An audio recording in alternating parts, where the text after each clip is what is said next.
Welcome, you're watching Kaleidoscope Srilanka Live News Capsule. The trade war between the US and China is escalating. China is the world's second largest economy, accounting for 30% of global manufacturing and a GDP of 17 trillion US dollars. And in 2024, the trade deficit between the US and China, in favor of China, of course, was 295 billion US dollars on goods. With us today is Emeritus Professor at Cambridge and Professor at Zhejiang University, Gehan Amaratunga, who lives and works in China. He joins us online from Hangzhou. Gehan, welcome. What are you seeing of this trade war with this tit-for-tat between China and the US? Expected that, like in 2018 when Trump was there, that he'll impose tariffs, but they'll be much more severe this time. And of course, it's going to impact China because they have a large trade surplus with the United States.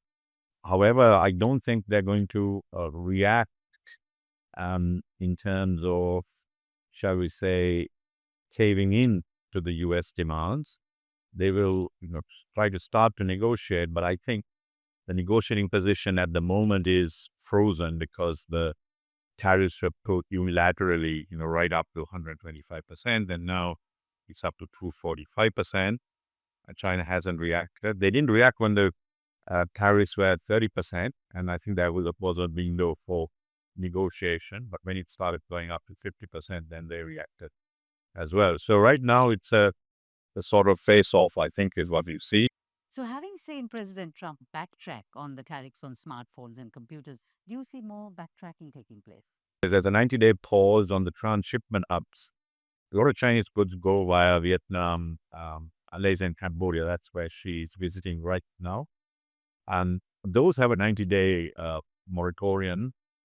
So they will get into deals with the U.S. and maybe have some tariff rates which are agreed, which will be way below the 245%.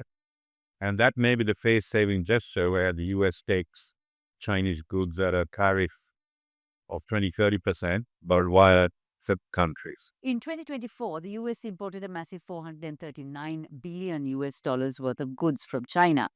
Now, when you look at it in any context, can the US afford to put this tariff of 125,000, and now they're talking about something in the 200s on goods from China? And there are consequences to the U.S. in terms of with the prices. But if they start a trade war, they're also vulnerable because they had this, huge debt. And as you saw, the bond yield went up all the way to 4.5%. And that was not by China, interestingly, selling U.S. bonds, but it appears now it was Canada, Japan, and some European countries which reacted to Trump's tariffs by selling U.S. bonds. And then the yields went up. And then he had to adjust, give the 90-day pause, and take all these tariffs on the electronic goods. That's partly to save Nvidia and Apple, of course. But so it's a two-way street. The U.S. is also vulnerable, not just in terms of the trade deficit. If they cut their market off, then people may not want to keep dollars, and they'll start dumping their bonds, and then there are consequences. So everybody's in an embrace, and they have to somehow learn how to live together, I think. Perhaps with an adjustment, a readjustment of the situation. So, imports from the US to China only amounted to 144 billion US dollars. That's quite a large deficit. So, is there any way that that deficit can be breached? But if you look at the trade surplus that China has, that with the calculation, it's just mainly on goods transferred, right? So that is trade. But if you look at it in terms of services and software, for example, Microsoft, and they earn a huge amount of money from China in terms of licenses, like on Office 365 and so on, as does Cisco. And then there are all those American corporations who operate in China, General Motors, Starbucks, KFC, McDonald's. You see them all over the place, and they repatriate profits to the U.S.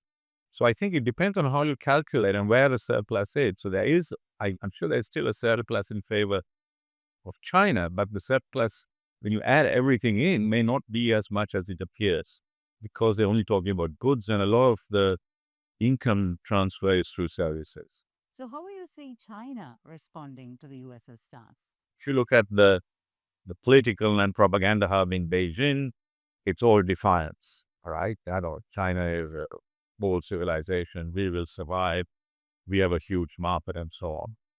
But if you come to the export hubs like here in Guangdong and Shenzhen and Zhengzhou, Shanghai, Zhejiang, there I think the mood is that, they will need to have access to the market to, pay their workers and so on. And they're more in favor of having a negotiation. So there's a bifurcated response.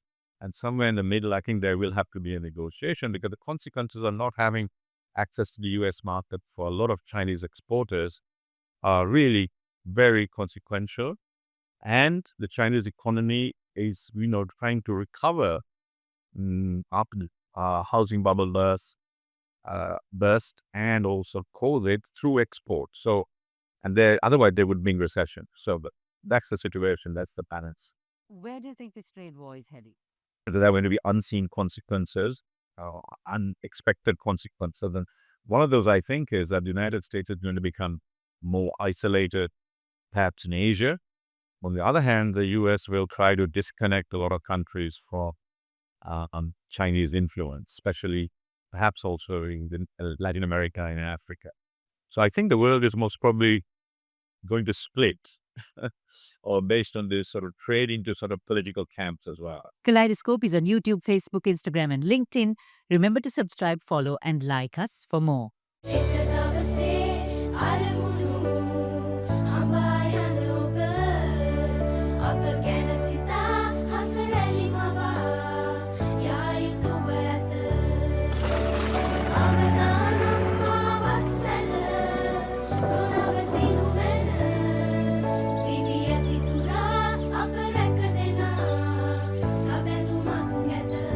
You focus on your goals. We will take care of the risks. Srilanka Life.